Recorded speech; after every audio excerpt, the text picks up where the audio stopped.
ধৈর্য সহকারে পুরো ভিডিওটা দেখুন। এক ছেলে নামাজ পড়ছিল, তার পাশে তার মা ঘর ঝাড়ু দিচ্ছিল।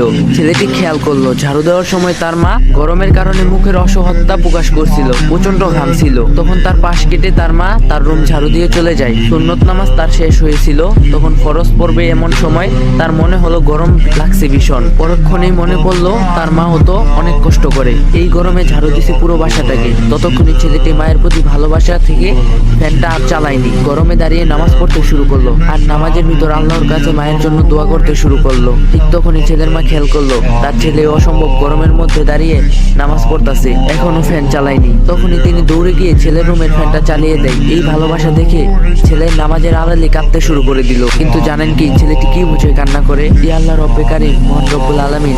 ছেলেটি ভাবতে থাকে যেই মা তার জন্য এতক্ষণ চিন্তা করছে, আজ হাসরের দিন সেই মাকে সে চিনবে না আর বলবে ওনাকে জাহান্নামে নেন না, হয় আমাকে মাফ করে দিন। জীবনে তো সহজ নয়, যতদিন না পর্যন্ত আমার এই জীবনের সঠিক উদ্দেশ্য খুঁজে পাবো। আল্লাহ তাআলা আমাদের সকলের মা বাবাকে জান্নাতের উচ্চ মকাম দান করুক, তাদের সকলকে আল্লাহ তাআলা ইসলামের মোতাবেক চলার তৌফিক দান করুক, আমিন। যদি ভিডিওটা ভালো লাগে অবশ্যই কমেন্ট